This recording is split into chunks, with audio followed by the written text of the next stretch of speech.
शंखं चक्रं जलौकाम् दधतमृतं घटं चारुदौर्भिश्चतुर्भिः सूक्ष्मं स्वच्छातिरुद्यम्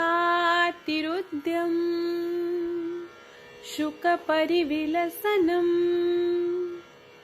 मौलिमम्बोजनेत्रम् कालाम्बोद्योज्ज्वलाङ्गम् कटितटविलसश्च चारुपीताम्बराढ्यं वन्दे धन्वन्तरिं तव निखिलगदमिव प्रौढदावाग्निलीलम्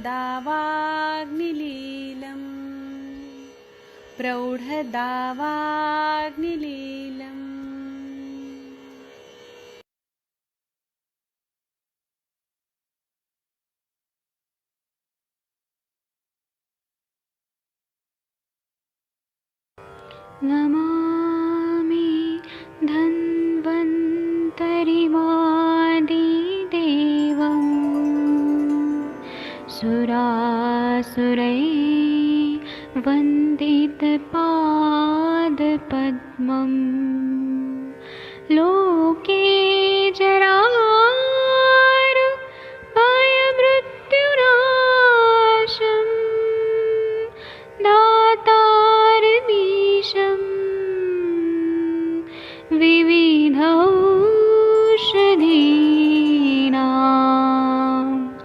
शङ्खं चक्रं जलौकां दधतमृतघटं चारुतोर्भिश्चतुर्भिः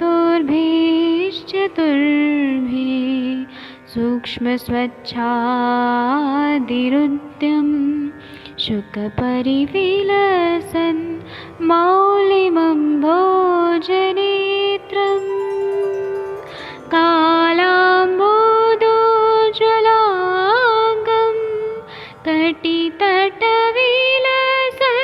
चारुपीताम्बराढ्यं वन्दे धन्वन्तरिं तं निखिलगदमिव प्रौढदावाग्निलीलम्।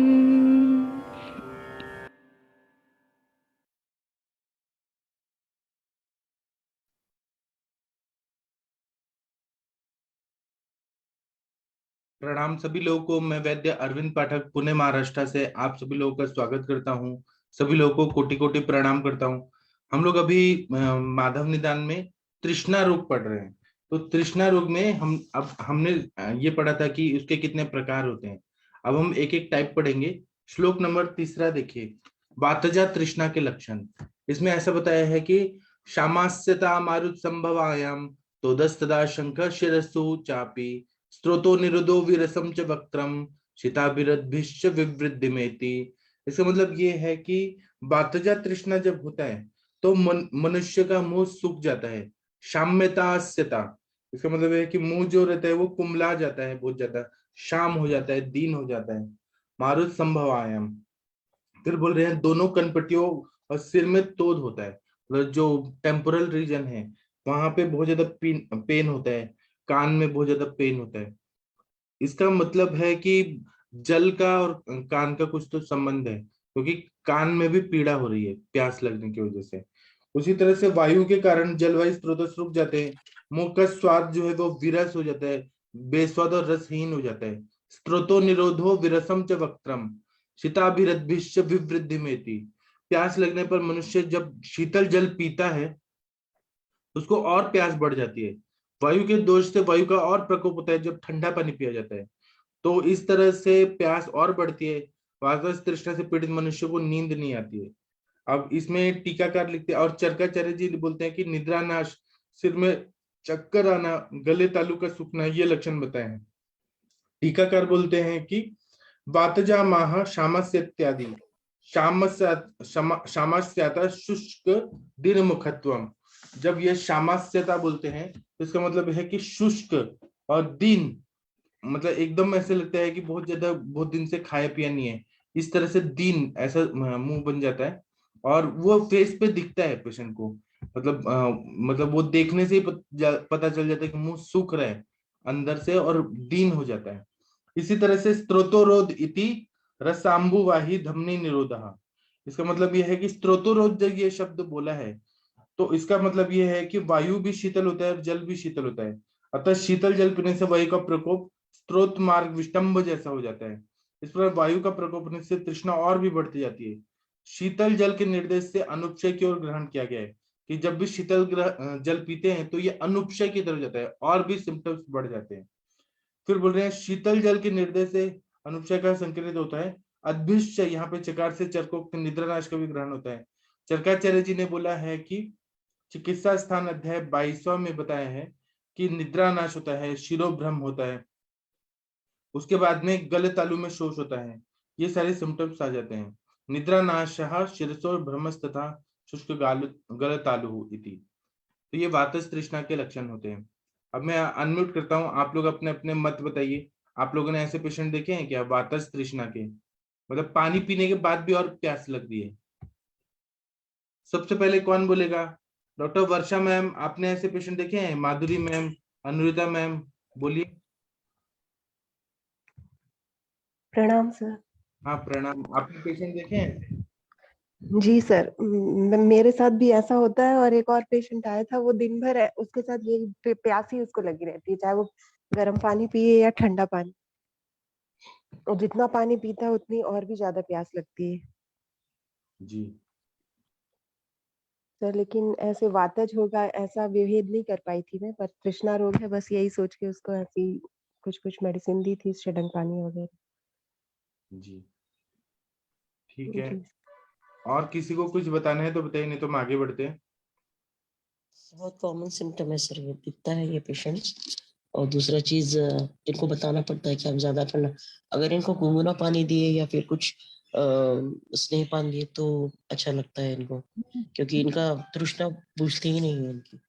और दूसरा यहाँ पे जो बताया कि नींद आना, सिर में चक्कर वगैरह, सर ये जो पेशेंट रात के जागरण वगैरह कर नाइट शिफ्ट वाले लोग हैं ना, उनमें यूजुअली ये दिखता है कि मुख शोष रहता है उनका, पीड़ा रहती है और वातज तृष्णा के ज्यादा सिम्टम्स रहते हैं। वायु के अपोजिट यहाँ पे घृतपान कराना पड़ता है, तभी इनका ये प्यास शांत होता है, गुनगुना पानी देने से शांत होता है। जी ठीक है, आप लोग ने अगर देखे हैं तो अच्छी बात है, अगर नहीं देखे हैं तो आप इस तरह के पेशेंट देखिए और हमें भी बताइए। कंचन मैम कुछ बोलना चाहती हैं? वातज तृष्णा, वायु का प्रकोप, मतलब ठंडा पानी पिया ना और प्यास बढ़ जाती है, ऐसा देखा होगा तो बताइए। प्रणाम सर।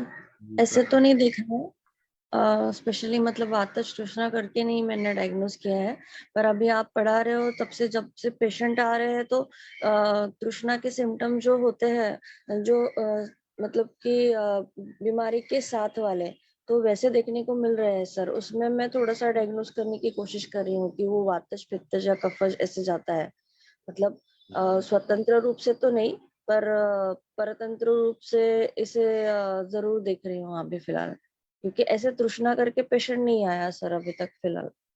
जी सर। लेकिन आप डायग्नोस करिएगा ऐसे जो पेशेंट आ रहे हैं कि पानी पीने से बढ़ रहा है और इसमें और भी बहुत ज्यादा मुंह का स्वाद बिगड़ रहा है, ड्राइनेस जी बहुत सर। ज्यादा हो रहा है। हाँ ठीक है, और किडनी फेलियर में तो बहुत सारे पेशेंट ऐसे दिखते हैं। जी, किसी को कुछ बोलना है तो बोलिए, नहीं तो हम आगे बढ़ते हैं। ठीक है, हम आगे बढ़ते हैं। पित्तज तृष्णा के लक्षण, इसमें पित्त का डोमिनेंस है। इसमें ऐसा बोल रहे हैं कि मूर्छान्न विद्वेष विलाप दाह रक्ते क्षणत्वम प्रतितश्च शोषः शीताभिनंदा मुख तिक्तता च पित्तात्मिकायं परिदूयनम च। इतना अच्छा बता रहे हैं कि पित्तज तृष्णा में मूर्छा होती है, फिर रोगी की भूख मर जाती है, अन्न विद्वेष होता है, रोगी प्रलाप करता है, शारीरिक शरीर में दाह होता है, बर्निंग होता है, नेत्र लाल हो जाते हैं, केवल मुंह ही नहीं प्रत्युत अन्न स्थनता सूखता प्रतीत होता है, मतलब अंदर ही अंदर पूरा दाह हो रहा है बहुत ज्यादा। और शीत की इच्छा होती है, इसमें पानी, ठंडा पानी पीने की मन इच्छा होती है। और ये प्यास जो है वो तीव्र और गहरी प्यास लगती है। शीतल पदार्थों के सेवन से सुख प्रतीत होता है, उससे शीतल पदार्थों के अभिलाषी रहते हैं, जैसे आइसक्रीम खा लो या बर्फ का कुछ खा लो, कोल्ड ड्रिंक पी लो। पित्त के कारण मुख का स्वाद कड़वा रहता है। मुख तिक्तकाच और शीताभिनंदा, शीत की इच्छा हो रही है। फिर बोल रहे हैं कि इसमें नेत्र लाल हो जाते हैं। रक्ते क्षणत्वम प्रतश्च शोषा, मोहिनी प्रत्युत अन्य स्थल तक सूखता प्रतीत होता है। तीव्र गहरी प्यास लगती है। रोगी के अंदर बाहर से तपतपा सा लगता है। परिद्वयनम च, ऐसा जो बता रहे हैं। और मल मूत्र, नेत्र का वर्ण पीला पड़ जाता है। और नवीनावस्था में रक्त का साहचर्य होने से ऐसा संभव होता है कि पित्त रक्त में अपने पित्तांश छोड़ देता है और तब मल मूत्रादि नेत्रादि में स्वभावतः पीलापन आ जाता है। फिर उसके बाद में टीकाकार बोलते हैं कि पित्तजा महम मूर्छित इत्यादिना विलापोत्र प्रलापः, यहाँ पे विलाप शब्द से प्रलाप, असंबंध भाषण का ग्रहण किया गया है। इररिलेवेंट टॉकिंग करता है इसमें पेशेंट। और शोष का संबंध मुख तालु तक न होकर आमाशय तक फैला हुआ है, इसलिए महदू कोशकार बोलते हैं महती तृष्णा। फिर उसके बाद प्रत्यक्ष शोष होते हुए महती तृष्णा। शीताभिनंदा शीतेक्षा गुरोशालश इत्याकार प्रत्यय। इसका मतलब यह है कि इसमें बहुत ज्यादा प्यास लगती है, बहुत ज्यादा ठंडा पीने की इच्छा होती है। परिद्वयनम उपतापः परिधूपनम इति पाठे अंतःशोभनम धुरम निर्गमम इव चकारत पिंडमूत्र नेत्राद्वयो ग्राह्य। इसका मतलब यह कि सारा शरीर संतप्त रहता है, शरीर के अंतःस्थल में अग्निदाह के समान शोभ होता है, श्वास मानो धुआं सा निकलता है, अंदर से जलता हुआ श्वास निकलता है। मल मूत्र नेत्रादि की पित्तता का ग्रहण करना चाहिए, मतलब मल मूत्र ये सब भी पीले हो जाते हैं बहुत ज्यादा। अभी आप लोग बताइए, ऐसे पेशेंट देखें जिसमें दाह बहुत ज्यादा हो रहा है, बहुत ज्यादा पित्त का प्रकोप हो गया है? अगर देखा है तो अच्छी बात है, नहीं देखा है तो आप लोग देखिएगा, फिर हमें भी बताइएगा। डिफरेंशियल डायग्नोसिस होते हुए देखना चाहिए कि एक में वातज में ठंडा पानी पीने से और प्यास बढ़ रहा है, यहाँ पर ठंडा पानी पीने की इच्छा हो रही है और तभी प्यास बुझ रही है ठंडा पीने से। गर्मी में होता है सर, जब बहुत ज्यादा टेम्परेचर रहता है। दूसरा चीज फिर जो पेशेंट वो लॉन्ग तो टर्म नॉर्मल है, वो तो तृष्णा रोग नहीं है, वो तो तृष्णा का वेग है। वो तो हमारे जो 13 अधारणे वेग है उसमें से एक वेग है। ये तृष्णा व्याधि है, व्याधि के रूप में हो रहा है। अक्सर हॉस्पिटल में भी दिखता है सर पेशेंट्स को जो जलन वगैरह होना, या उनको ठंडे पानी का पर्टिकुलरली बताते हो ठंडा पानी चाहिए। अरुचिता, ये सारे लक्षण। प्रलाप और मूर्छा तक तो पेशेंट ने ये किया है। सर प्रणाम। जी प्रणाम, बताइए सर। सर हीट स्ट्रोक में ऐसा ही तो होता है। मान लो कोई पेशेंट हीट स्ट्रोक में गया, गर्मी उसको लगी, धूप में गया, उसका पित्त का उष्ण और तीक्ष्ण गुण उसका बढ़ा, तो उसका जलियांश सूखेगा सर। वो अल्टीमेटली क्या होगा, उसका बर्निंग होगी, मूर्छा दाह तो होगी, बराबर सर, मूर्छा हो जाएगा और वो पेशेंट को पानी का वो करता है सर। हम भी इंटरनली रूप से उसको पानी भी देते, ठंडा पानी देते हैं, और जैसे उसमें नींबू का पानी देते हैं, नारियल पानी देते, ठंडे पे देते तो सर एकदम से। और उसकी जब भी आदमी धूप में, वैसे भी हम धूप में निकलते तो उसका रेड हो जाता है सर आई। आप कोई भी पेशेंट हमारे पास ऐसे आजकल तो हीट स्ट्रोक के बहुत सारे पेशेंट आ रहे हैं और सेम प्रेजेंटेशन के साथ आ रहे हैं, और उनका बॉडी में ना सर, बॉडी में पेन इतना ज्यादा होता है और वो सोचते हैं और कोई कुछ हो गया, और बुखार भी आ जाता है। ये सारा हीट स्ट्रोक में तो क्लासिकल आजकल देखने को मिलता है जी।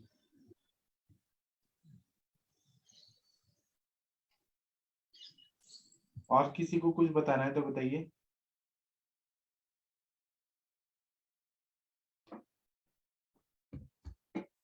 ठीक है, आप लोग देखिएगा और पेशेंट, फिर हमें बताइएगा।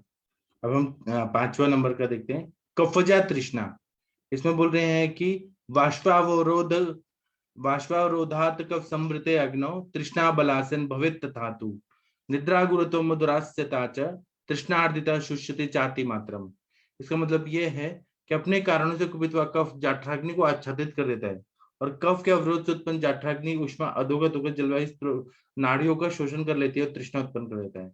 इसमें नींद बहुत आती है, देह में भारीपन होता है, मुंह का स्वाद मीठा रहता है।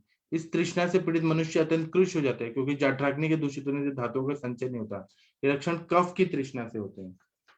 इसमें बताया है कि कफजा तृष्णा में अपने प्रकोपक कारणों से प्रकोपित कफ से जठराग्नि आच्छादित हो जाती है, मतलब कवरिंग हो जाता है जठराग्नि पर, कफ का, क्लेदक कफ का कवरिंग हो जाता है। इससे अवरुद्ध जठराग्नि के अधोगत ऊष्मा के कारण जलवायु स्रोतों का शोषण हो जाता है जब कफजा तृष्णा हो जाती है। इसमें शोषण क्रिया जठराग्नि के द्वारा ही होती है, न कि सीधे तौर पे कफ द्वारा। तो इसमें कफजा इसलिए मानते हैं कि कफ प्रकोपित होकर जठराग्नि को आवृत कर लेता है। कफ से दबी हुई अग्नि परतंत्र होकर तृष्णा को उत्पन्न कर देती है, न कि स्वतंत्रतया। स्वतंत्र तो यहाँ पर कफ है जो अग्नि को आवृत कर रहा है, अग्नि है परतंत्र। कफ स्वतंत्र रूप से अपने कारणों से प्रकोपित होकर अग्नि को आवृत कर लेता है और अग्नि परवश होकर अपना कार्य करती है। अतः स्वतंत्र रूप से रोगोत्पादक दोष का अधिष्ठान करने से कफजा तृष्णा मानी गई है। इसका इसी शंका का उत्थान और समाधान शास्त्र विधि से यहाँ पर किया गया है। जैसे कि शंका करते हैं कि ननु कफजा तृष्णा अनुपपन्ना, अर्थात कफ की तृष्णा तो बन ही नहीं सकती, क्योंकि प्रवृत्त कफ भी तरल होता है और एवं द्रव पदार्थ की बजाय तृष्णा को उत्पन्न करने पे शांत कर देता है। इसलिए शास्त्र में वात कफ को ही तृष्णा कारक बोलते हैं। जैसे कि मूल में कहा गया है पित्तम सबातम कुपितम नराणम। इसके चरक में कहा गया है अग्नि और वात के बिना तृष्णा हो ही नहीं सकती, ये दोनों ही शोष में कारण होते हैं। यही नहीं, सुश्रुत में कहा गया है कि मध्य के आग्नेय और वायव्य ये दो ही गुण जलवायु स्रोतों को सुखा देते हैं, इस कारण तृष्णा रोग हो जाता है। तो इसका उत्तर देते हैं कि क्योंकि ऐसा शंका है कि वात और पित्त के वजह से ही तृष्णा होती है, कफ का क्या इसमें इन्वॉल्वमेंट है। तो इसमें बोल रहे हैं कि बाष्पोपराध पूर्वक विधि द्वारा कफ द्वारा अग्नि के बाष्पोपराध से तृष्णा हो जाती है, वाष्प का अवरोध हो जाता है, न कि प्रत्यक्षता कफ से। इसलिए चरक में कफजा तृष्णा मानी ही नहीं गई है। शुद्ध में चिकित्सा भेद से इसको पढ़ा है। इस हारित ने भी पित्त युक्त कफ से तृष्णा मानी है, न कि केवल कफ से। मतलब बहुत सारे आचार्य कफ तृष्णा मानते ही नहीं है। जैसे कहा है कि मधुर अम्ल लवण पदार्थों के अति सेवन से, अजीर्ण से कुपित हुआ कफ पित्त के साथ मिलकर जलवायु स्रोतों में जब पहुंच जाता है तब तृष्णा रोग उत्पन्न करता है। ऐसी अवस्था में शिरो गुरुता, तंद्रा, मुख माधुर्य, आहार में अरुचि, मुख से पानी टपकना, नींद दिखाती है, ऐसे लक्षण यदि पाए जाए तो कफजन्य तृष्णा समझनी चाहिए। टीकाकार ऐसा बोलते हैं कि श्लेष्मजा महा स्व कारण कुपितेन कफिनाओ पर दिष्टा छादिते तरग्नो कफावृद्ध बाष्पेन। वही कि कफ का आवरण होने की वजह से इस तरह की तृष्णा हो जाती है। और इसमें कफ कारक पदार्थों के स्निग्ध पिच्छिल कफ कारक पदार्थों के अति सेवन करने से प्रकोपित हुआ कफ जब जठराग्नि को चारों ओर से आवृत कर देता है तब उसकी उष्मा से जलवायु स्रोतों में शोष हो जाता है और जलवायु स्रोतों के सूख जाने से तृष्णा के अधिष्ठानभूत तालु आदि भी सूखने लगते हैं, जिससे मनुष्य को प्यास लगती है। इस प्रकार स्वतंत्र रूप से प्रकृति कफ के आवरण से आच्छादित जठराग्नि योग से होने वाली तृष्णा को कफजा तृष्णा बोलते हैं। इसमें नींद अधिक आती है, शरीर भारी रहता है, मुख का स्वाद मीठा रहता है। कफजा तृष्णा से पीड़ित मनुष्य अतिमात्र सूखने लगते हैं। आप लोगों ने ऐसे पेशेंट देखे हैं? डायबिटीज वाले सर सारे इसी में आएंगे जी। डायबिटीज के जितने पेशेंट होंगे सारे इसी में आएंगे, और कुछ हद तक इसमें सर इसमें ये ट्यूबरकुलोसिस वाले भी। हाँ, ट्यूबरकुलोसिस में तो लंग्स में प्लूरल इफ्यूजन हो जाता है। वो इसी में आएंगे सर, वो पानी इकट्ठा हो जाता है ना अंदर, फिर वो धातु अग्नि को पूरा जी ठीक है, आप लोग देखिएगा पेशेंट और फिर बताइएगा, क्योंकि अभी जो हम पढ़ रहे हैं केवल थ्योरेटिकल पढ़ रहे हैं, अभी आप लोगों को पेशेंट्स देखने हैं। डॉक्टर मिनल गुप्ता मैम, आपने ऐसे पेशेंट देखे हैं क्या? कफजा तृष्णा, पित्तजा तृष्णा। प्रणाम सर। जी सर प्रणाम। पेशेंट्स तो इस तरह के आते हैं कि प्यास की, तो उनको इस तरह से दोषों के अनुसार अलग अलग करके सर देखना है, वो अभी सर समझ में आ रहा है। क्योंकि इस तरह से कफज के कारण क्यों तृष्णा होती है सर, जैसे पवन सर ने कहा कि हमें जहाँ डायबिटीज का पेशेंट है वहां पर इस तरह की जो संप्राप्ति है वो बनती है, अगर और उस पेशेंट को जो रहती है प्यास का जो, वो इसमें हम इंक्लूड कर सकते हैं सर। प्रैक्टिकली हम उसको वहां पर अप्लाई कर सकते हैं, क्योंकि वहाँ कफ की अधिकता होती है और वो कफ जो है वो जठराग्नि को मंद अगर कर देगा तो उस तरह से जठराग्नि को मंद करेगा, और वो जो ऊष्मा है वो है खाने मतलब जो अपने भोजन का पाचन ना करते हुए वो वहाँ जल नाड़ियों को जो वो है वहां से जल का अवशोषण करेगी और वो तृष्णा क्रिएट करेगी। वो कब्जा तृष्णा है सर, इसको समझना अभी हमने समझा है और अब आगे इसको अप्लाई करेंगे सर। अभी तक तो दोष के अकॉर्डिंग नहीं देखा था कभी भी तृष्णा को स्पेशली, मतलब एक माइन्यूट सिम्टम होता है तो उस चीज पे इतना ज्यादा ध्यान नहीं जाता था। जी डॉक्टर जितेंद्र मिश्रा जी, आप वमन के पेशेंट से आ गए क्या? नहीं सर, प्रणाम सर। हाँ प्रणाम। आ रहे हैं क्या? हाँ आ रहे हैं सर अभी। कितना बजे? इतना सर वो 7:30 बजे तक है आने को। जी सर तो ये पूछ रहा था कि क्या व्यवस्था है, कैसे कराएं सर, क्या थोड़ा मुझे बताएंगे एक बार। मैं तो डायरेक्ट ही देता हूँ। पूना में वैद्य लोग स्नेहन शोधन कर देते हैं। और वो स्वस्ति वाचन आता है आपको? मंत्र वंत्र आता है? स्वस्ति वाचन? हाँ स्वस्ति मंत्र नहीं आता सर। स्वस्ति न इंद्रो वृद्ध अच्छा। नहीं आता क्या? स्वस्ति न पूषा विश्ववेदाः स्वस्ति वो नस्तारक्षो। अभी पेशेंट आएंगे तो हम कर ही देंगे डायरेक्ट। नेट उस पे ठीक लगा है। दीजिएगा सर, मोबाइल पे लगा दीजिएगा। हाँ क्या है? ठीक है। वाचन करके पेशेंट को पूर्व दिशा में बिठा के और आप पिलाते जाइएगा वमनोपक द्रव्य यष्टि मधु का फांड पिलाते जाइएगा। जब आकंठ प्राशन हो जाएगा तो मदन फल का क्या देने वाले? फांड देने वाले हैं कि चूर्ण देने वाले हैं? सर फांट मैं सोच रहा था। हाँ तो फांड पिला के और 45 मिनट तक बैठा दीजिएगा। सर जोर से फांट में मैंने करीब 65 साल के पेशेंट है सर, तो 8-10 ग्राम के करीब मदन फल रखा है। आप दिखाएंगे आपने कैसे दवाई बनाए? दिखाता हूँ। आप दिखाइए कैसे दवाई बनाए हैं, हम थोड़ा देख तो लें।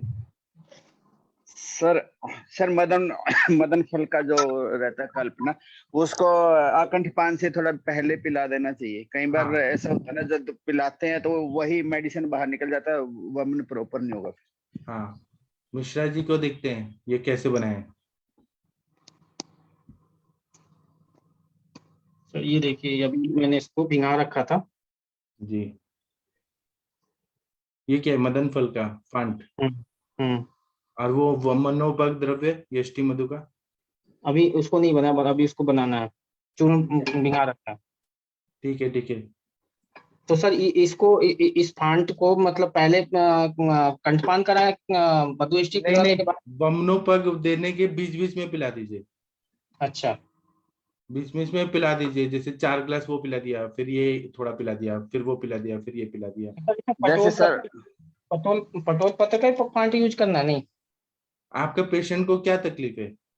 सर अपना पेशेंट को तो कफ की तो कोई ऐसी शिकायत नहीं है। वो अपना सीकेडी वाला पेशेंट है, क्रेटिनिन यूरिया वाला। यष्टि मधु दीजिए ना, यष्टि मधु का फांट दीजिए। ठीक है एस्टिमेट। ठीक है आप डायबिटीज बनाइए। तो नहीं ना?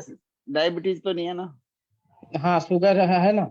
तो यष्टि मधु से क्या शुगर बढ़ेगा क्या? सब उल्टी में निकल जाएगा तो? नहीं सर, वैसे मैं वो कह रहा था, मैं इक्सुरस और मैं उसको दूध और ये यष्टि मधु उसका तीनों का कॉम्बिनेशन करके कह रहा था। आप जो भी देंगे, इक्सुरस भी देंगे, सब निकल जाएगा, उससे कुछ नहीं प्रॉब्लम होगा। लेकिन यष्टि मधु का ये बनाए हैं तो बनाने दीजिए। तो यष्टि मधु करीब 1.5 लीटर करीब सर। मैं तो 12 लीटर बनाता हूँ। ये ज्यादा करो ना, 1.5 लीटर में क्या होगा? 1.5 लीटर में कम से कम भी 3 लीटर तो बना के रखो। पेशेंट पे भी डिपेंड करता है वो कितना पी पाता। 3 लीटर कम ठीक। हाँ 3 तो कम से कम चाहिए। 2.5 लीटर से 12.5 लीटर तक बना के रखते हैं हम लोग। तो सबसे पहले क्या कहते हैं फांड पिला क्या कहते हैं यष्टि मधु पिला के फिर बीच में ये दे दें। हाँ और पहले तो हम स्नेहन स्वेदन कर दें थोड़ा सा। हाँ। और दूसरी चीज सर पूछ रहा था कि धूपन में कैसे धूपन में क्या यूज करें? वमन होने के बाद? अभी हम लोग तो नहीं करते हैं, आपको करना है तो करिए। आपके पास क्या बीज है? सरसों का बीज है क्या? क्या है? बच्चा? यव है। हाँ ठीक है, तो वो ले लीजिए धूमपान के लिए। और सर वो धूमपान के पत्रक लिए हम्म धूमपान के लिए भी रखना सर उसको बाद हाँ में, जैसे करने के बाद धूमपान करो। हम्म, अच्छा। तो आप बना के और रखिए, फिर हमें बताइए, हम स्वस्ति वचन कर देंगे। और सर ये पूछ रहा था कि अपना पत्रक भेज दीजिए सर, पत्रक। व्यवस्था पत्रक वुमन का। हाँ हाँ, अनुमति पत्र जो होता है ना फंक्शन। ठीक है, मैं भेजता हूँ अभी। ठीक है सर। ठीक है, किसी को कुछ बताना है वुमन का, कुछ टिप्स मीनल देना है? मीनल मैम फ्रीक्वेंट कराती है, मीनल मैम। सर ने सब बता दिया सर, उन्होंने उसने यहाँ स्वेदन बता दिया, आमाशय के उधर का स्वेदन जरूर कर दें। और उसके बाद में पूर्व दिशा में उनका मुख करके पहले मधुयष्टि पान कराए धीमे धीमे करके, जितना भी फांट वो पी ले बीच में, उसको बता दिया सर ने, जैसे कि वो कल पिला दें। उसके बाद थोड़ा सा जितना और मधुयष्टि का फांट, वो अपने आप से 15-20 मिनट्स का वेट करने पे अपने आप वेग आ जाते हैं। और थोड़ा सा उसको कंसोल करते रहे, मतलब पेशेंट का एज भी आप सही बता रहे हैं 56, तो थोड़ा सा उसका बीपी वगैरह पहले चेक कर लीजिएगा। मैं एक प्रिकॉशनली ईसीजी पहले करा लेती हूँ किसी भी पेशेंट का, जब भी वमन करवाती हूँ। तो आप एक बार बीपी जरूर चेक कर लीजिएगा उनका, कि बीपी वगैरह हाई तो नहीं हो रहा है कोई। बीपी ब्लड शुगर भी चेक कर लूंगा मैम। हाँ, ब्लड प्रेशर। वैसे तो मैम सारे टेस्ट होने चाहिए, LFT हाँ और हाँ RFT वगैरह सारे होने चाहिए, क्योंकि कई बार ना LFT भी डीअरेंज होता है और छोटी मोटी वेरिसीज अंदर होती है पेशेंट की अगर हिस्ट्री, तो उसमें पता नहीं लगता। जो डायबिटिक पेशेंट वाला है तो कई बार वेरिसीज फटने का डर रहता है, तो हाँ, वो ब्लीडिंग का प्रॉब्लम ब्लीडिंग हो के सकता है। चांस, हाँ हम्म। ये और बस सबसे उसके बाद इम्पोर्टेंट। वमन हो जाए, उसके बाद उसको थोड़ा सा धूम्रपान के लिए आपने जो भी कर रखा हो प्रबंध उसका, मैं तो त्रिकटु का भी करा देती हूँ और उसका भी करा देती हूँ। जैसे कि अभी सकोरे के अंदर थोड़े से वो रख के, क्या कहते हैं, उपले रख के, उसके ऊपर वो चून डाल के उसको फिर फ्यूम क्रिएट करके उससे कराती हूँ धूम्रपान। धूम्रपान करा देने से इजी रहता है, पेशेंट को काफी रिलीफ भी हो जाता है उससे, जो उसको लग रहा है कि कफ चिपका चिपका हो रहा है, वो चीज में उसको काफी आराम हो जाता है। और करने के बाद मैम क्वेश्चन जल से फिर अच्छे से स्नान करवा के मरीज को थोड़ा हाँ, सा, मुंह धो लेते हैं अच्छे से, स्नान तो चाहे नहीं करते हैं क्लिनिक पे, लेकिन अच्छे से फेस वॉश वगैरह करा के रिलैक्स करा के उसको, उसके बाद भी कम से कम आधा घंटा अपने पास लेटा के उसके बाद ही भेजिएगा। इमिडिएटली में भी वेग कभी कभी बाद में भी आते हैं, जरूरी नहीं है। तो आधा एक घंटा अपने पास अगर उसको रेस्ट करा के भेजें तो बेटर रहता है, पेशेंट को आगे कोई डिस्कम्फर्ट तो नहीं हो रहा है, वो आप चेक कर सकते हैं। और एक जैसा पेशेंट को पसंद है वैसा उसको फिर संगीत सुनाए, बढ़िया वाला लगा के रख दे वहां पे कुछ भी, ताकि वो शांति से रहो। जब वेग आ रहे हैं उस समय भी स्वस्ति वचन मतलब कोई भी मंत्र बजा के रख लीजिए, और जो उसका फोरहेड है उसके ऊपर थोड़ा सा पाम से एक सपोर्ट दीजिए और नीचे से ऊपर की ओर उसको पैट पीठ करिए हाँ, पेशेंट टैप को कर पीठ पीठ पर। मैं हाँ, उसको मैम बिल्कुल और उसके बगल में एक गिलास पानी नॉर्मल, और छोटे छोटे टॉवल्स, मुंह पोंछने के लिए अंगोछा, ये सब बहुत जरूरी है। और उसको हो सकता है कि जब वेग आ जाए उसके बाद एक मोशन भी हो, तो ये देख लीजिएगा कि उसकी व्यवस्था भी हो कि वो मोशन जा सके। कभी कभी ऐसा होता है 1.5 घंटा जब वो वेट करता है तो मोशन भी आ सकता है उसको। और जैसे बता रही थी कि पवन सर बता रहे थे कि आकंठ पान के पहले, ये निगम सर के क्लास में बहुत बढ़िया डिस्कस हुआ था कि आकंठ पान के जस्ट पहले अगर आप होम्योपैथ दे देंगे तो ज्यादा बेटर है। और उसके बाद वेट करिए, वो देखिए जैसे उसके रोम हो रहा है और एकदम उसको लगे एकदम मुंह से लाला स्राव आ रहा है, उन चीजों का वेट करेंगे। और उसके बाद उसको कंट्रोल करेंगे और उसको उत्साहित करेंगे कि हाँ देखिए आने वाला है वेग। और फिर जब वेग आएगा तो जो बाउट्स आएंगे प्रोजेक्टाइल उनको आप गिनिएगा, और जो बीच बीच में आ रहे हैं वो नहीं होते हैं वेग, तो वेगों को करते जाइए कितने वेग आ रहे हैं, फिर उसके बाद डिस्कशन यहाँ पर कर लीजिए। सेमी हिप्नोटाइज करे पेशेंट को एकदम पूरा। और दूसरा सर वो लगा के रख लेना गायत्री मंत्र या ओम की जो ट्यून है ना, बिल्कुल स्लो जब कर रहे हो ना। और 2 अटेंडेंट तो साथ में होने ही चाहिए। एक वो जब वमन का आपने वो कराना है तो नीचे से कमर से लेके ऊपर की तरफ मसाज करते जाना है। और जब पेशेंट को वेग आए तो उसके माथे पे हाथ जरूर रखना है, ताकि पेशेंट कई बार ना आगे को गिर ना जाए वेग के कारण। कईयों को ना सर्वाइकल होता है तो चक्कर आने के भी चांस रहते हैं।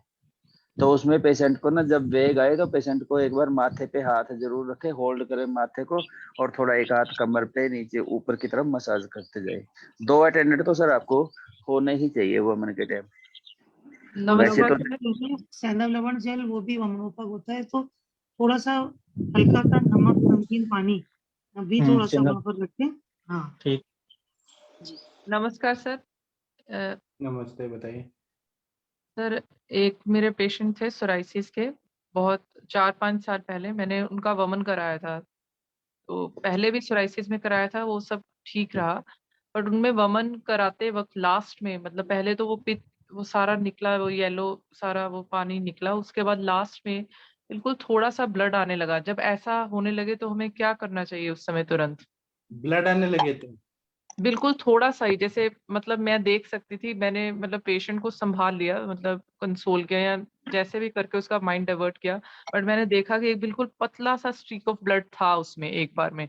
उसके बाद वो बंद हो गया अपने आप ही, उसके बाद किसी भी दोबारा ब्लड नहीं आया। उद्रव रक्तगत उद्रव नहीं, कभी कभी छिल भी जाता है ना, उसके वजह से ब्लड आता है, अगर फ्रेश ब्लड है। पेशेंट मतलब पूरा पित्त प्रकृति का था, मतलब उसके सारे जो भी चीजें थी वो सारी पित्त प्रकृति थी। वो मैम फिर रक्तपित्त की वजह से हो सकता है। नहीं, बट उसको नॉर्मली में कभी ऐसे ब्लड कभी नहीं आया था, वो तो जब वमन कर रहा था तो उस समय जस्ट स्ट्रीक ऑफ ब्लड आया, और उसके बाद दूसरी उल्टी में भी ऐसे एक हल्का सा जैसे पतली सी रिंग एक स्ट्रीक आया। तो फिर हम क्या कर सकते हैं उस सिचुएशन में? नहीं, मैंने ये एक बार अधिक प्रवाहन की वजह पाटन से करवाया होता था। है, पेशेंट कभी कभी प्रवाहन अधिक होने की वजह से होता है मैडम। तो इसमें आप यष्टि मधु घृत या फिर त्रिफला घृत का चाटन करवा दे लास्ट में। हाँ, कुछ चाटन ऐसा करा दे, सिर्फ पित्त शामक हो जाए। मैंने एक बार एक पेशेंट को सूत शेखर का चाटन करवाया था थोड़ा सा, तो वो रिलैक्स हो गया था। सुवर्ण सूत शेखर भी साथ में रखना चाहिए, कामधुता वगैरह इमरजेंसी। थोड़ा सा मैम जहर मोरा पिष्टी और थोड़ा परवाल पिष्टी चटा दे। हाँ, मैंने उनको मुक्ता पिष्टी उसी समय चटा दिया था, जो वो लाजा रहता है उसके पानी में मिला के थोड़ा सा उसी समय चटा दिया था, तो फिर वो बंद हो गया था, और उसके बाद उनको फिर मतलब एक मोशन आया, और उसके बाद सारी चीज नॉर्मल हो गई थी। वही लाजा देने से अच्छा फायदा होता है, या इलायची वगैरह देके कुछ ऐसे मधुर तिक्त कषाय रसात्मक द्रव्य देना पड़ता है। मेरे पास तो पद्मकादी चूर्ण है, वो चटा दिया ना, उशिर चूर्ण, चंदन चूर्ण, अनंता चूर्ण, तो ब्लड बंद हो जाता है। ओके। तो जैसे अगर मैम ने जैसे सिंपल बताया कि हम लोगों के पास जैसे ये सब चीज नहीं रहती है, और पंसारी से भी लेते हैं, उसका ओरिजिनलिटी का कुछ समझ नहीं आता है, तो हम ये सिंपल यष्टि मधु चूर्ण और एक और उन्होंने क्या कौन सा बताया था? सूत शेखर मैंने बोला, सूत शेखर। हाँ, त्रिफला भी चलेगा मैडम। सुवर्ण सूत शेखर के साथ मिला के दे देंगे ना तो भी चलेगा। ये सब तो होता ही अपने पास में। सुनिए मिश्रा जी, आपके पास ये मैंने ग्रुप में डॉक्टर कमलेश जी का नंबर दिया है, इनको कॉल करिए। इन्होंने कंसेंट फॉर्म को मेरा मराठी वाले को हिंदी में ट्रांसलेट किया था, इनसे मांग के आप मांगिए और मुझे भी दे दीजिए, हमें ग्रुप में दे दीजिए। इनके पास है इनके पीडीएफ। अगर नहीं भी तो ये अपने लेटर पैड के ऊपर पेशेंट को बोले अपने ही हाथ से लिखे। डॉक्टर साहब ने हमारे को सारी चीज का एक्सप्लेन कर दिया है। मैंने दिया है कंचन मैम वाला हाथ, जो मैम ने लिखा है वो वाला ले, और आप कमलेश जी कई बार जी कई बार ना सर वो लेटर पे उसमें भी लोग बड़ा शैतानी करते हैं। आपने कंसेंट फॉर्म ले लिया और उस पर साइन करा लिए, तो उसमें क्या कहते हैं, कहते जी हम तो अनपढ़ है, हमें तो कुछ पता नहीं, डॉक्टर साहब ने जहाँ साइन कराया हमने कर दिया। ठीक है ना, पेशेंट को बोलो अपनी लैंग्वेज, अपने पेन कापी उसको दे दो, उसको बता दो भाई हम ये प्रोसीजर करने जा रहे हैं, और डॉक्टर साहब ने इसके बारे में पूरा हमें ब्यौरा दे दिया है, और इसकी कैसी कॉम्प्लिकेशन भी हो सकती है, मैं उसके लिए तैयार हूँ। बस वो ठीक है, लेकिन आप मिश्रा जी एक बार उनसे मांग के, एक स्टैंडर्ड है, हम उनके पास है, उनके मोबाइल में अभी दे देंगे वो। और ये लघु वमन लघु विरेचन जो है ना, ये कोई पढ़ देगा क्या? आपके मैंने मोबाइल में भेजा, ग्रुप में भेजा है जून वाले में, एक बार ये पढ़ दीजिए ना। डॉक्टर अनुरिता मैम आप पढ़ेंगी क्या लघु वमन लघु विरेचन का प्रोसेस? ग्रुप में भेजा है। ग्रुप में मतलब इसमें सर चैट में जून में, हाँ जून वाले में। हाँ सर, वमन लेने के एक दिन पहले रात में मूंग की दाल की खिचड़ी में गाय का घी डालकर खाएं। दूसरे दिन सुबह वमन का दिन जिस दिन है, प्रति प्रातः विधि होने के बाद संपूर्ण शरीर को तिल तेल लगाकर गर्म पानी की थैली से सेकें। तिल तेल लगाकर गर्म पानी की थैली से सेकें। सेकने के बाद नीचे कही गई औषधि काढ़ा, दूध अथवा सैंधव गुनगुना पानी करके पिए। काढ़ा यष्टि मधु 4 लीटर पानी में दी गई औषधि डालकर उबाले। दूध गाय का है, भैंस का है, 1 से 2 लीटर दूध लेकर गर्म करके गुनगुना पिए। सैंधव जल 2 लीटर पानी में 4 चम्मच सैंधव जल डालकर गुनगुना पिए।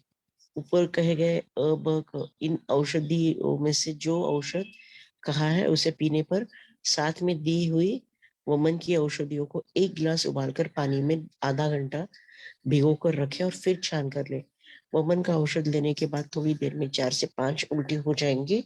उल्टी ना आने पर गले तक उंगली डालकर उल्टी निकाले। उल्टी होने पर थोड़े पानी से चेहरा और गला धोकर एवं कुल्ला करे, स्वस्थ बैठे। वमन के दिन उल्टी होने के बाद दिन भर प्यास लगने पर गर्म करके ठंडा गुनगुना किया हुआ पानी पिए। दोपहर में भूख लगने पर भात की पेय बनाए। रात में वमन के दिन मूंग की दाल की खिचड़ी खाए। सोने से पहले साथ में दी विरेचन की औषधि की गोली गर्म पानी के साथ ले। दूसरे दिन 4-5 जुलाब होंगे। जुलाब ज्यादा होने पर, थकान लगने पर आधे नींबू का रस को एक गर्म पानी में डालकर पिए। इससे जुलाब रुक जाए।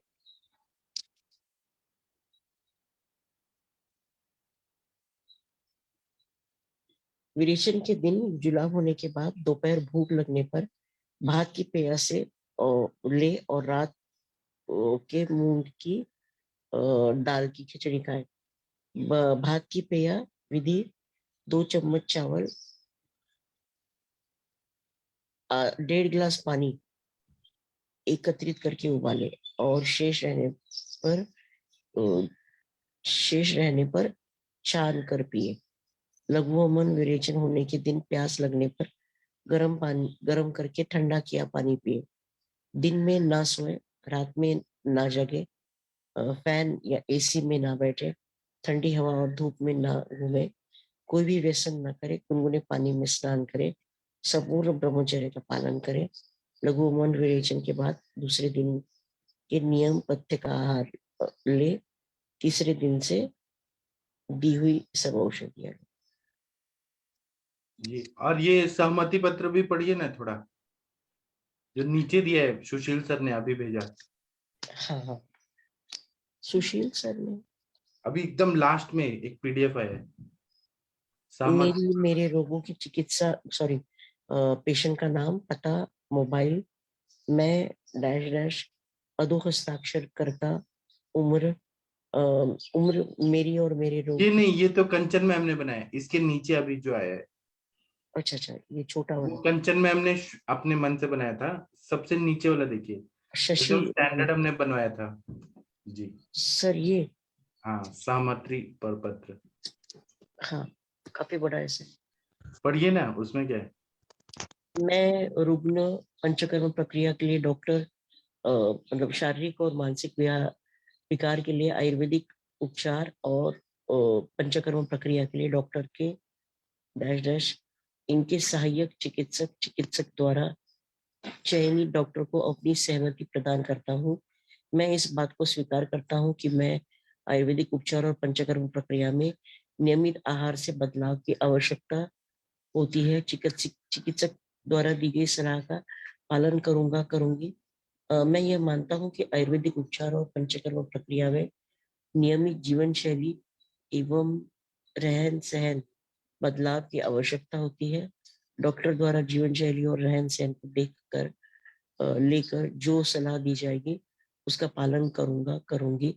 मुझे ज्ञात है कि आयुर्वेदिक उपचार और पंचकर्म प्रक्रिया को नियत समय पर निरंतर जारी रखा जाना होता है और डॉक्टर से परामर्श के बिना इसे बंद नहीं किया जाना चाहिए।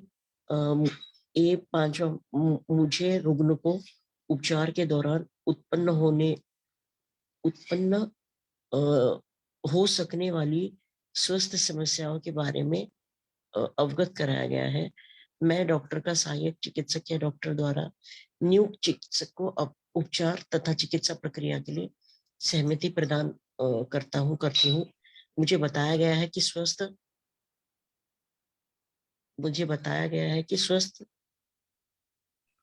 संबंधी समस्या, हाँ, स्वास्थ्य संबंधी समस्या की प्रकृति के अनुसार सफलता की प्रतिशतता अलग अलग होती है। इसके दौरान भी यह हो सकता है कि स्वास्थ्य संबंधी शिकायतों में राहत पाने के बजाय यह वैसा ही रहे या जैसे ही उसके बाद बढ़ जाए। इस बात से मैं सहमत हूँ। मुझे इस तथ्य से अवगत कर दिया गया है कि मैं आयुर्वेद की दवा एवं पंचकर्म उपचार में सफलता की कोई गारंटी नहीं है, ना ही डॉक्टर या सहायक चिकित्सक या पंचकर्म चिकित्सक द्वारा चयनित चिकित्सक की कोई गारंटी दी है। लोग मानते हैं ना कि आप गारंटी दो, तो हाँ, पहले से ये लिखा है कि गारंटी शब्द नहीं बोलना है कि मैं पूरा ठीक ही हो जाऊंगा। नैदानिक परीक्षा, पंचकर्म प्रक्रिया व आयुर्वेदिक उपचार को मुझमें या मेरे व्याधि से संबंधित उनकी फोटो वीडियो शूटिंग लेने की अनुमति देती हूँ। इन रिकॉर्डिंग को प्रिंट मीडिया में या इलेक्ट्रिक मीडिया में प्रिंट करने, प्रकाशित करने, टेलीकास्ट करने के लिए अनुमति देता हूँ, जिनका प्रयोग आम लोगों को शिक्षित करने के लिए आयुर्वेदिक और चिकित्सक अध्ययन, अनुसंधान, चिकित्सा एवं सम्मेलन, सेमिनार, देश विदेश या व्यक्तिगत अभ्यास हेतु बिना किसी पूर्व शर्त के किया जा सकता है। मुझे सूचित किया गया है कि चिकित्सकों द्वारा यहाँ पुसन विधि का अभ्यास नहीं किया जाता है। मुझे इस बात से अवगत कराया गया है कि किसी भी तकनीकी या यांत्रिकी समस्या का संचालन प्राकृतिक आपदा से चिकित्सा प्रक्रिया में बाधा आ सकती है। मशीनरी या उपकरणों के कारण आपदा स्थिति हो सकती है और उपचार में देरी या कारण हो सकता है, जिसके लिए अतिरिक्त दवा उपचार की आवश्यकता हो सकती है, जिस पर लगने वाला अतिरिक्त व्यय मेरे द्वारा सहन किया जाएगा। मुझे इस बात से अवगत कराया है आयुर्वेदिक दवा और पंचकर्म से संबंधित सभी प्रक्रिया, सलाह, निदान, चिकित्सा यहाँ केवल आयुर्वेदिक सिद्धांतों और विधियों द्वारा किया जाता है। इस प्रक्रिया में किसी केमिकल्स का प्रयोग नहीं किया जाता है। मुझे इस बात को अवगत कराया गया है कि यदि आयुर्वेद के अलावा किसी भी पैथी या अन्य आवश्यक दवा का प्रयोग आवश्यकता अनुसार किया जा सकता है। मैं इस बात की पुष्टि करती हूँ या कि उपरोक्त सभी बिंदुओं को मैंने पढ़ लिया है, मुझे सरल भाषा में समझाया गया है और इस सहमति पत्र पर हस्ताक्षर करते लिखित सहमति प्रदान करती हूँ। और एक बार मरीज को दी गई आंतरिक या स्टोर से दवा जो वापस नहीं लिया जाएगा, ना ही उसका पैसा वापस होगा। ये एक बहुत इंपॉर्टेंट पॉइंट है सर। इसका सेम जो है ना, इसका इंग्लिश में भी है। अच्छा, सेम का इंग्लिश में भी है, मैं आपको दे दूंगा। बहुत बढ़िया है। फॉरेनर्स आते हैं तो उनको तो इंग्लिश चाहिए, मैं आपको दे दूंगा ये। शशि मैम, किसने भेजा है ये? Sushil sir, thank you very much. हाँ, और आपका मैम भी इसमें थोड़ा सा हम सुधार कर सकते हैं। जैसे वहां पे हमने बोला ना ये गारंटी नहीं देता हूँ, वहाँ गारंटी, वहां ना मरीज थोड़ा सा डोल जाता है, हमने वहाँ पे नेगेटिव फीडबैक डाल दिया। ऐसा हो सकता है। नहीं, हमने आपको ये वहाँ महाराष्ट्र में लोग मारने को आते हैं, गारंटी दो। वहां पे ये वर्ड यूज कर लेना चाहिए था। ऐसा 2000 या 3000 पेशेंट में ऐसा कॉम्प्लिकेशन देखने को मिल सकता है, पर ऐसा अमूमन होता नहीं है। वहाँ गोल गोल करके लिखे ऐसा, फिर वो करके ना फिर पेशेंट ना उसमें हो सकता है उसको थोड़ा सा भी कुछ होने लगे ना, उसका दिमाग फिर वो रिवर्ट करता सर है। सुनिए ना, मेरे को ये चीज होने लगी। आप बिल्कुल बोल रहे हो बराबर से, लेकिन जब आज मेरे पास में ऐसी कंडीशन है कि 72 घंटे का गारंटी दिया है, पेशेंट को गारंटी वारंटी कुछ नहीं दिया है, सिग्नेचर लेके 72 घंटे का आईसीयू का बिल 1.5 लाख का बनेगा। ब्लीड हेमरेज है ब्रेन में और पेशेंट का एज है 44 भी नहीं है, 43 कंप्लीट है। उसको कोई गारंटी नहीं, वारंटी नहीं, साइन देके वहां पे पड़ा हुआ है। और वो भी जब ब्लीड तो रुकने वाला नहीं, सर्जरी करेंगे उसका भी सिग्नेचर ले। जब वहां पे लोग सिग्नेचर करते तो यहाँ पे हम क्यों गारंटी वारंटी दे? वो जाएगा, वो एसी में जाएगा, वो अपद्रव और उपद्रव के लिए कारणीभूत होगा, हम क्यों उसकी गारंटी ले सर? और हम ये क्लियरली उनको बता रहे हैं कि हम क्लियरली गारंटी बता देते हैं कि भाई आपसे गलती हुआ तो ये बढ़ सकता है, कम हो सकता है, हम गारंटी नहीं लेंगे। हम गारंटी चिकित्सा की देंगे, हमारे पूरे प्रयासों की देंगे। और दूसरी चीज इसमें ऐसे कुछ बिल्कुल भी सर हमें डरना नहीं चाहिए सर। और हमें गोल गोल क्या घुमाना है, डायरेक्ट बोल देना चाहिए, लेना है तो लो, नहीं तो फिर मत करो। अब ये वमन करा रहे हैं मिश्रा जी और पेशेंट को चक्कर नहीं आएगा, इसका कोई गारंटी देंगे क्या? अरे सर मैंने ऐसा कंडीशन देखा है सर, पूरी रात भर ड्रिंक्स किए और हॉस्पिटल के सामने आके गिर गए, सो एकदम उल्टियां वगैरह करके बेहोश हो गए। और जब ठीक वगैरह हो गए ना, तो उसके बाद में अभी ओवर ड्रिंक्स किया होगा, वो भी एकदम यंगस्टर बच्चे। कुछ नहीं sir, you have to take this thing. और आप बिल्कुल भी मत सोचिए कोई क्या सोचेगा और क्या नहीं। वहां पे कोई गारंटी नहीं, वहां पे लाखों का बिल भरते हैं और यहाँ पे फिर अपने से लड़ने आते हैं। पूना में तो बहुत लोग रिजिड है यहाँ सर। तो हमें क्लियर ये असली में जमदग्नि सर का है कंसर्न फॉर्म, उनके क्लिनिक बहुत सही है सर, क्लियर है, स्ट्रेट फॉरवर्ड। अच्छा लगा सर, बहुत अच्छा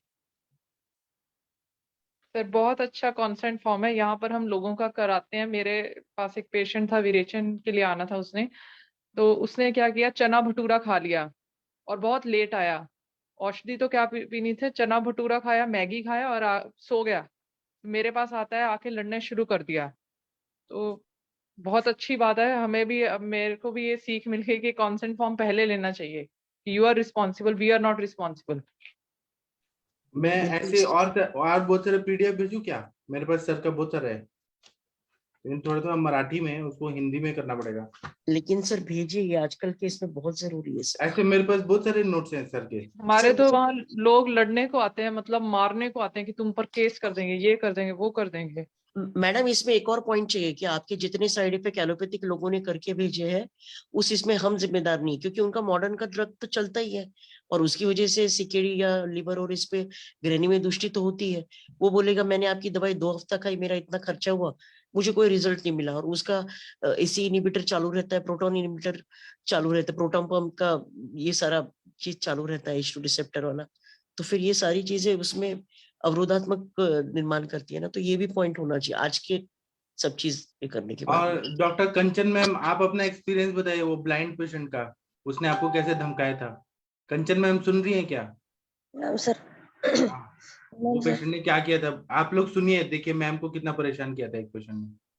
वो एक्चुअली ब्लाइंड था ना, तो मैंने मतलब ईडी का पेशेंट था, वो ब्लाइंड था, तो मुझे बोला था कि मेडिसिन चाहिए करके, तो मैंने उनको मेरे घर पे बुला के मेडिसिन दी थी सर। और वो मुझे लगा अभी ब्लाइंड है, तो मैंने पहले बोला था कि किसी को साथ में लेके आना, तो मैं समझाऊंगी मेडिसिन, क्योंकि टैबलेट फॉर्म में है तो मुझे देनी है, तो आपको समझेगा नहीं। पर वो बोला नहीं, मैं अकेला आ जाऊंगा, मैं मैनेज कर लूंगा। मैंने बोला चलो ठीक है। हम थोड़ा सा यहाँ पे ढीला पड़ जाते हैं सर कि पेशेंट को देख के ऐसा लगता है चलो ठीक है, ये पेशेंट अपने को कुछ तकलीफ नहीं देगा। मेरे पास कंसेंट लेटर पड़े हुए थे सर, पर मैंने फिर भी उससे साइन नहीं लिया था। फिर वो गया 15 दिन में, 15 दिन नहीं, 7 दिन का मेडिसिन खाया होगा उसने, और मुझे बोलता है फोन करके, मैडम ये तो मेडिसिन अभी आपने तो मुझे 15 दिन का भी नहीं दिया, शायद बोले महीने का बोल के आपने 15 दिन का भी नहीं दिया।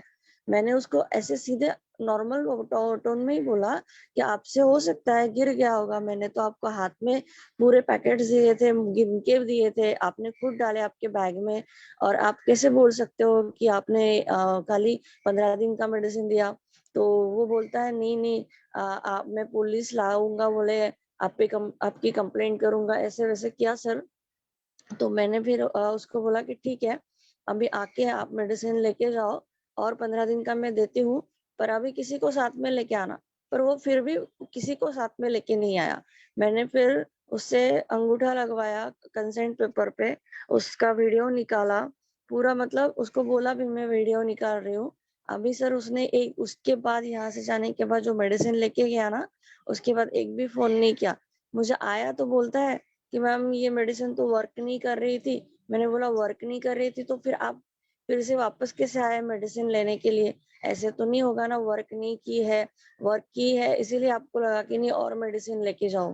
पर अभी मैंने बोला कि अभी तो मैंने दे दिया मेडिसिन, अभी नेक्स्ट टाइम तो मैं आपको अगर बोलते भी हो कि मेडिसिन चाहिए तो भी मेरी इच्छा नहीं रहेगी देने की, क्योंकि सर गलत ढंग से उसने बिल्कुल मतलब ये किया था मुझे, मतलब 3 दिन तो पूरा टॉर्चर ही किया मुझे फोन कर करके कि मैम मेडिसिन आपने उसको बोलना था, मेरे वहां पे कैमरा लगा है और सारा रिकॉर्ड है, किसी को साथ में लेके ना मैं दिखाती हूँ, 1 महीने का दवाई दिया, फिर नहीं आना था उसने आपके पास। सर एक्चुअली क्या हुआ वहाँ ना पे आप एक पॉइंट में चूक गए। हाँ, वो तो कभी कभी कैसे होता है ना, कोई प्रेशराइज कर रहा है तो हमको सूझता भी नहीं वो टाइम पे, ये भी हो जाता है।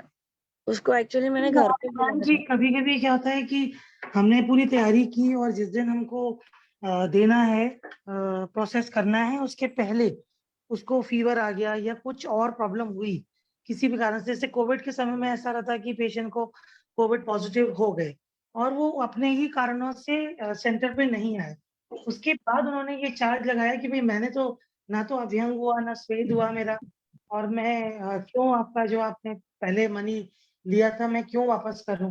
तो ये सारी चीजों में अगर पवन सर जैसे कह रहे हैं कि हम अपनी सारी चीजों को लिखें तो, बट जो हमारी लैंग्वेज हो वो पॉजिटिव नोट के साथ हो और सारी चीजों से बचते हुए हम उसको जो सेंटेंसेस हैं उनको लिखें, जिसमें कि एक ये भी आता है कि हमारी द्वारा बताया गया जितना भी पथ्य अपथ्य, यानी एक नॉर्मल लैंग्वेज में अगर उसको आप फॉलो नहीं करते हैं और कोई भी उपद्रव होता है तो आप स्वयं जिम्मेदार होंगे, बजाय इसके कि हमारी कोई गारंटी नहीं है। आप अपने द्वारा किए हुए इन सभी इनकी आप स्वयं जिम्मेदार होंगे।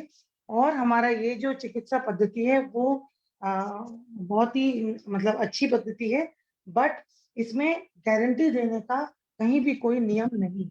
बस कोई गारंटी वंदना नहीं मैम, है। इसमें ना अब तो देखो, अब तो हमारे पास इतना सारा साधन है, हम एक काम और भी कर सकते हैं इसमें, और थोड़ा स्मार्ट वर्क कर सकते हैं। जैसे कई पेशेंट क्या करते हैं, मान लो आपने कंसेंट भी ले लिया, सब कुछ ले लिया और साइन करा लिया, वो पता क्या बोलते हैं, ये हमने तो अंगूठा लगाया था, मन पढ़ा आदमी, डॉक्टर साहब ने क्या लिखा क्या नहीं। आप उसको ना मोबाइल में रिकॉर्ड कर लो, उसको बता दो भाई मैंने आपको ये चीज बता दी है, मोबाइल में आप ये बता दो, और मैं कोई साइन वाइन की, तो उसको अगर रिकॉर्डिंग टाइप पे भी करे ना, वो बहुत ज्यादा हेल्पफुल होता रिकॉर्डिंग भी सही हो जो आप कह सर रहे थे कि वही लैंग्वेज वो है। अपने हाथ मोबाइल से से रिकॉर्ड करो और फिर मैम, साइन करें। जब हम इतना सर कुछ करते हैं।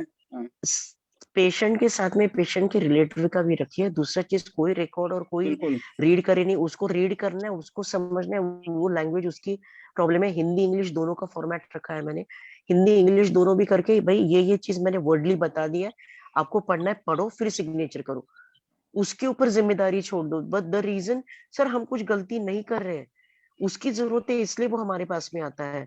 और आप मॉडर्न के लोग, बैंकर्स लोग इतने बड़े बड़े फॉर्म्स भराते हैं, कहाँ उनका कोई रिकॉर्ड और ये रहता है। हम इतना क्लीन रहने के बाद में भी तो लोग तोहमतें लगाती है। उसकी वजह इसको एक फॉर्मेलिटी रखे, हमारे वर्डिंग्स प्रॉपर रखे, हम वर्डली जो बताते हैं उनको बोले आपको ये पढ़ के करना, एक रिलेटिव का भी सिग्नेचर लीजिए और एक पेशेंट का भी लीजिए। और अभी जो मैडम ने किस्सा बताया ना, बिलीव कीजिए इस तरीके से अगर कोई फिजिकली हैंडीकैप है या फिर अंधा है या फिर समझ नहीं पा रहा है, तो उस वक्त में मैं यूजुअली ये इनफर्टिलिटी, कैंसर और किडनी फेलियर के पेशेंट में जो रिलेटिव है उनका कंसर्न देती कि मैंने आपको ये सारा चीज बता दिया कि पेशेंट की कोई गारंटी नहीं है, जो भी है उसकी स्टेज आपको मालूम है, और सारा एलोपैथी के बाद में निचोड़ निकलने के बाद में तो it's a try, we will be giving quality life. ये वर्डली बताने के बाद में फिर कंसेंट ये करो, ताकि उसको, क्योंकि मेरे पास में ऐसे केस हुआ है कि लिटरली धमकियां वगैरह आती थी। उनका यंगस्टर बच्चा था और उन्होंने मैंने बिना डायलिसिस का उसका क्रिएट वगैरह कम करके दिया, और वो जाने के बाद में नॉनवेज वगैरह खाया सब कुछ, उसको काफी कॉम्प्लिकेशन में चला गया था। उसका डैडी शायद ड्रंकर्ड था, उसने मुझे धमकी वगैरह दिया था। मैंने उसको सीधा बोला था आप आ जाइए 2 दिन जो भी है, अगर आपने कुछ खाया है तो वो आपका, मैं पहले रिपोर्ट कराऊंगी, मेरे पास का रिपोर्ट आप ये कराएंगे, ये रिपोर्ट मैं इसी वजह से रिपोर्ट्स रखती हूँ कि पहले वाला क्या है, और जिस दिन मैंने डिस्चार्ज किया उस वक्त में मेरे पास में हेल्दी था, उसके बाद का जिम्मेदारी, जब आपकी दवाई मेरी बंद हो गई उसके बाद की 1 दिन की भी जिम्मेदारी मेरी नहीं है। मेरे यहाँ से डिस्चार्ज गया, मेरा क्रिएट 1.4 था, उसके बाद में वो 10 हो 25 हो, दैट इज योर रिस्पॉन्सिबिलिटी। तो वो आपके पास में ये सारा चीज रखो, कोई रिकॉर्ड और कोई, सर मॉडर्न आप रूबी जहांगीर जाइए ना सर, जो बड़े हॉस्पिटल्स है उनका वो पूरा देखिए, सीधा सीधा ऐसे कंडीशन, यहाँ पे बिल भरा जाता है और यहाँ पे थंब लिया जाता है। जो पेशेंट अनकॉन्शियस या जो ब्लीडिंग कर रहा है या जो हेमेटोमेसिस में या फिर चक्कर आ रहे हैं, और उसके साथ में उनको पता है कि पेशेंट इज सिंकिंग, सर उसको कुछ भी नहीं बताया जाता, सीधा थंब लिया जाता है और ऐसे कंडीशन में हमने पेशेंट को बाहर निकाला है विदाउट थंब और विदाउट सिग्नेचर लेके। तो जब वो पूरी तरह से लीगली सिर्फ अपने इसमें से बचने का काम करते हैं, हम तो बताते हैं, पेशेंट को एक्सप्लेन करते हैं सब चीज। यहाँ तक सर आप रिपोर्ट उनको पूछेंगे तो उनको मालूम भी नहीं रहता कि कौन सी कॉम्प्लिकेशन। मुझे लगता है मैडम कि ना वर्ल्ड वाइड अगर एक ही कंसेंट फॉर्म हो तो बहुत ही बढ़िया है, जिससे कि ये हो जाए कि हाँ यही कंसेंट फॉर्म है और मैम वर्ल्ड वाइड में खत्म। जैसे इन्होंने अभी गमदगी सर वाला है कि एकदम बिल्कुल स्ट्रेट फॉरवर्ड है, थोड़ा कड़ा जरूर है, और जिसको मतलब कराना है वो थोड़ा ऑब्जर्व हम लोग भी कर लें कि वो टेढ़े लोग हैं कि कैसे लोग हैं, और जिनको कराना होगा वही साइन भी करेंगे, जिनको नहीं कराना होगा वो आपकी जो स्वीटनेस है उसको वो मान लेंगे कि ये तो जो लिखा गया है उससे अलग है हमारा जो वैद्य है। लेकिन मैडम ये पूरी है लिखना, स्वीटनेस वैद्य को भी जो है थोड़ा अपने आप को प्रोटेक्ट तो करना ही पड़ेगा, इसलिए नहीं मैडम अभी बहुत जरूरी मैडम ये, और इतना कड़ाई होना चाहिए। लिटरली लोग है ना पैसे के लिए वापस आते हैं दवाइयां लेके कि नहीं हमारे पैसे दीजिए। मैडम कभी वो ग्रोसरी शॉप में चाहते हैं कि शक्कर आधा किलो यूज हो गया और आधा किलो आप वापस लीजिए? जब वहां पे नहीं चाहते तो यहाँ पे कैसे आ सकते हैं वो? नहीं एकदम इतना ही स्ट्रिक्ट होना चाहिए। और क्या है आपको मालूम है, मैं पहले बहुत ही प्यार से बात करता था सबसे।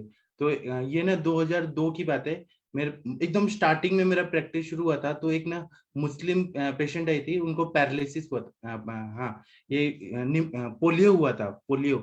तो वो आई थी एकदम स्टार्टिंग में मेरे पास आई, और मैं ना सबसे इतना प्यार से बात करता था। और वो ना मैरिड थी और उनकी एक बेटी थी, और उनका पति ने दूसरी शादी कर ली थी। तो मैंने इतना प्यार से बात करता था। तो मैंने कहा कि इतना इतना खर्चा आएगा और आप आइए, मैं ट्राई करूंगा। और मैं एकदम स्ट्रिक्ट नहीं था बहुत ही। वो ना मुझे ना रोज फोन करके ऐसे बोलती थी कि मुझे आपसे प्यार हो गया, मुझे ये हो गया। 1.5 साल उस लड़की ने मुझे अलग अलग फोन से परेशान किया। तब मैंने ये सोचा कि एकदम स्वीट नहीं होना है, हमें स्ट्रिक्ट रहना है। इतना उसने परेशान किया ना, वो लड़की ने इतना परेशान किया कि मैं एकदम कभी भी फोन करने की मेरे को कि आप मेरा ना इलाज करो फ्री में, मुझे आपसे मोहब्बत है, ये वो है। तब फिर मैं थोड़ा कड़क हो गया। ऐसा है, ऐसा भी होता है, कभी स्वीट नहीं बन के रहना चाहिए, मतलब मुझे ये कहना है। सर मेरा भी एक फीमेल पेशेंट में ऐसा ही हुआ था, जो मैंने शायद आगे केस प्रेजेंट भी किया था। वो नर्सिंग का कोर्स कर रही थी जीएनएम का, और उसको बाहर इजराइल या कहीं तो जाना था। कुष्ठ का पेशेंट था। तो मैंने उसे मतलब आगे वो 3-4 साल पहले भी चिकित्सा करवा चुकी थी आयुर्वेदिक, तो उसमें उसे पंचकर्म के बगैर सिर्फ रसायन औषधि और रस औषधि का उपयोग करके किया होगा कुछ, तो इतना रिजल्ट नहीं मिला था। जब मेरे पास आई तो मैंने पहले उसे बताया कि भाई ऐसे वमन वगैरह करने से अच्छा रिजल्ट मिलता है। तो she was not mentally prepared कि भाई वमन वगैरह में तो इतना मैडम उत्क्लेश वगैरह होता है, तो I am not mentally prepared. मैंने उसे थोड़े दिन 15 दिन थोड़ी काष्ठ औषधि रस औषधि दी, और उसके बाद वमन के लिए प्रिपेयर किया। तो जैसे ही मैंने उसको वमन दिया ना, तो तीसरे दिन आके बोलती है मैडम आपका तो बहुत कॉस्ट है और मेरे को इसमें बहुत प्रॉब्लम हो रही है। तो मैंने बोला मैडम आपने इतनी एलोपैथी ट्रीटमेंट कराई है, एलोपैथी के अलावा आयुर्वेदिक ट्रीटमेंट भी कराई है, लेकिन पंचकर्म फर्स्ट टाइम कराया है, तो आपको इतना तो मतलब पेशेंस रखना पड़ेगा। तो बोले नहीं मैडम मैं तो बस 1-2 वमन कराने मैं वमन नहीं कराना चाहती हूँ, मेरे को सिर्फ औषधि दे के मतलब मेडिकल पार्ट जो भी है आपका मेडिसिन पार्ट उसी से ठीक कर दीजिए।